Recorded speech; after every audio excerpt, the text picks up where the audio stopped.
Ever had one of those days where everything seems normal until it's not? Christine Silvan's story starts off just like that, but it quickly spirals into a twisted tale that would make even the Philippines police scratch their head. Buckle up, because this isn't your typical mystery. It's a roller coaster of what just happened moments. And trust me, you won't want to miss a single second of it. Now, let's talk about a 47-year-old woman named Lourdes S. Silvan, a mother of four living in Lapu-Lapu City, Philippines.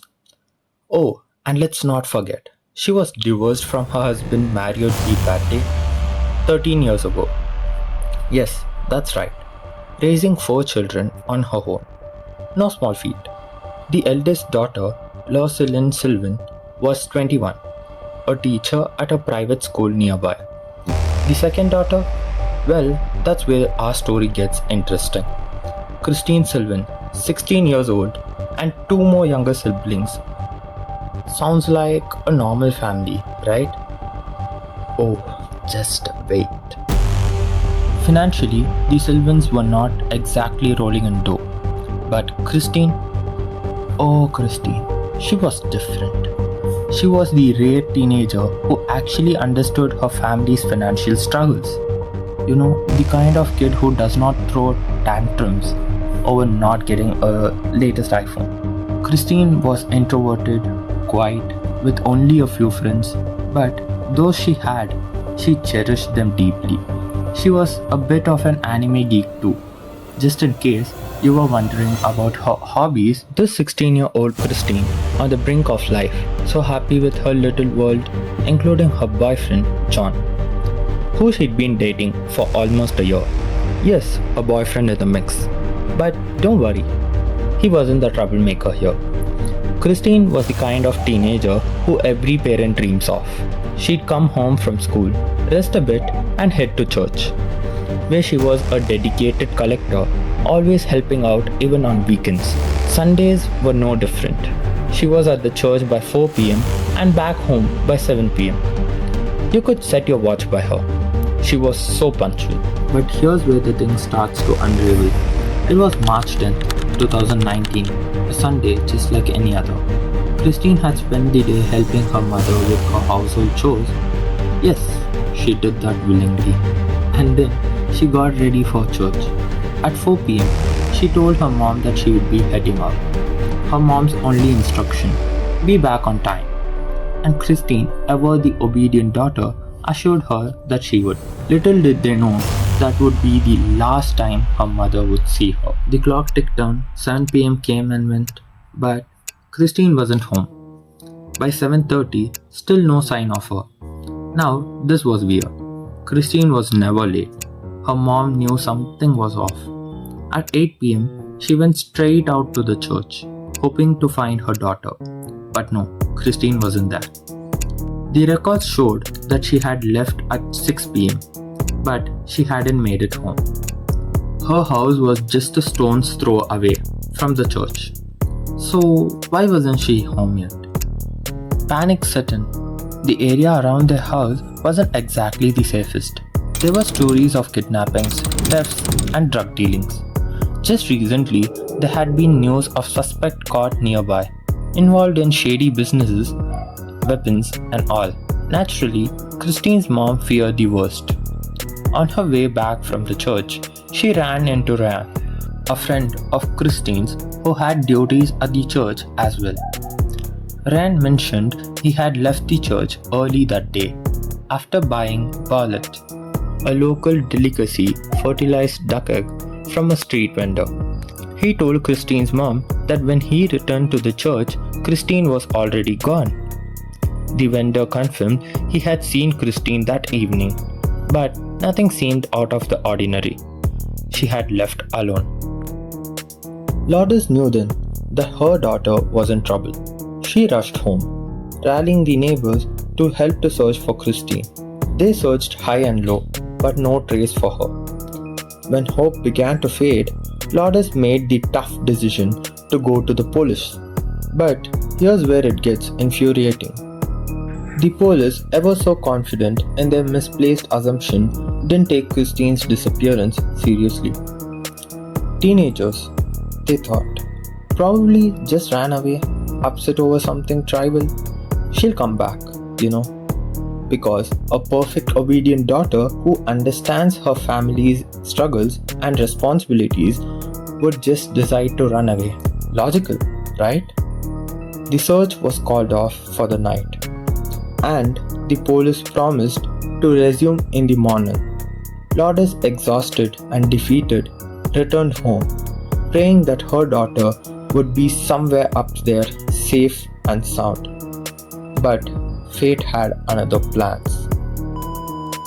The next morning, March 11th, 2019, a call came into the police. A man on his way to work had discovered something horrifying. A body lying in an open field.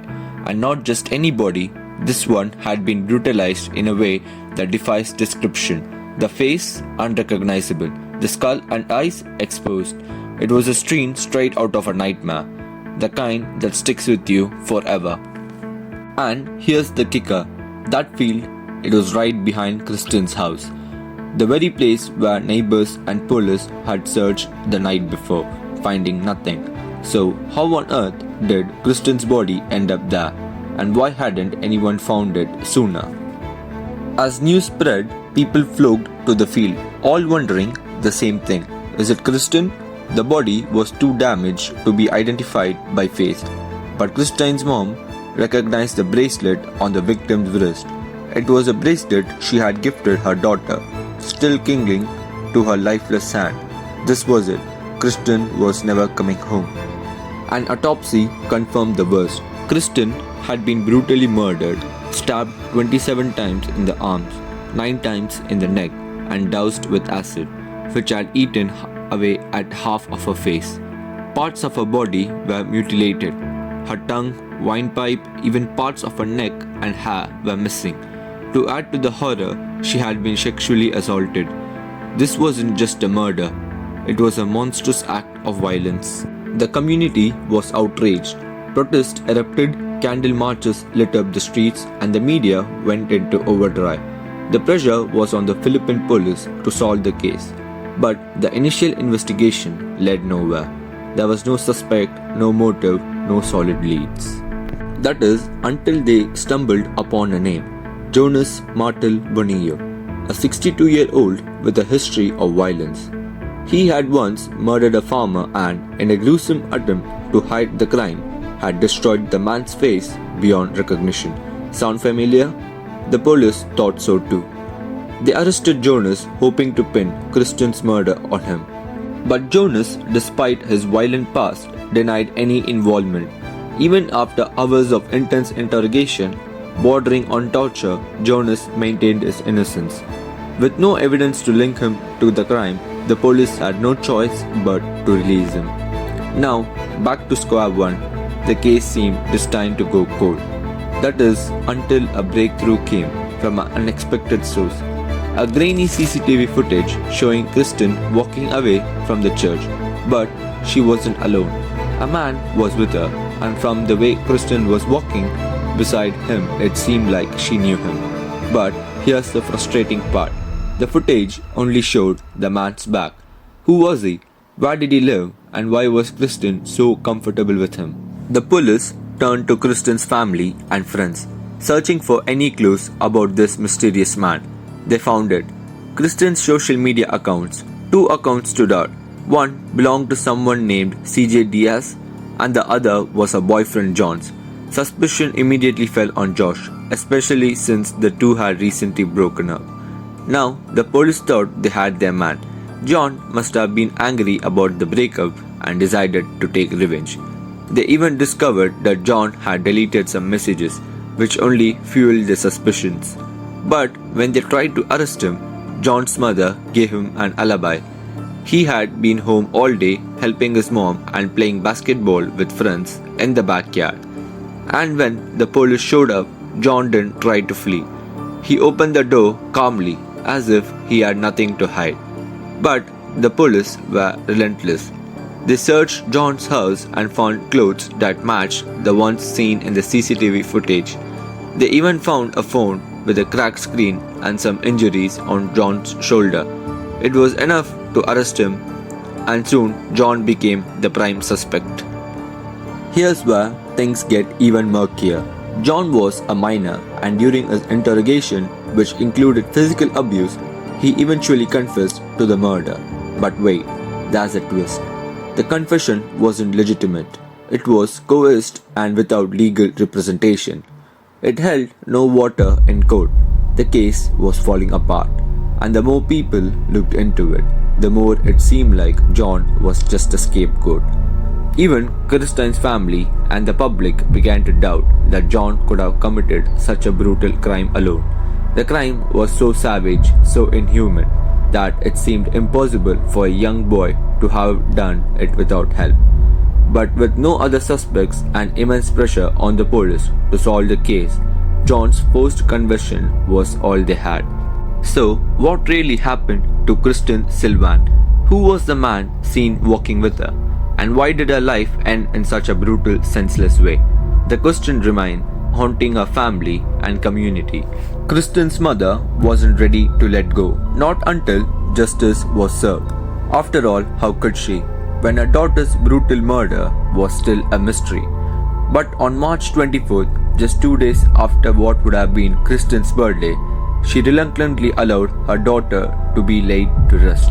The grief didn't stop her though. She kept knocking on police station doors, seeking answers. Then, on April 19th, the case took a bizarre turn. A criminal named Renatus Linnaeus, with a rape sheet that would make anyone cringe, was arrested for gun possession, and out of nowhere, on April 11th, he confessed to Christine's murder. Yes, you read that right. Confessed, but his story, it was as full of holes as a Swiss cheese. Renatus claimed he had been chatting with Christine for months, pretending to be a 16-year-old boy named CJ Diaz. When they finally met, Christine realized she would be catfished. Renatus, high on drugs, said he struck her, dragged her to a field, and mutilated her beyond recognition. But here's the twist.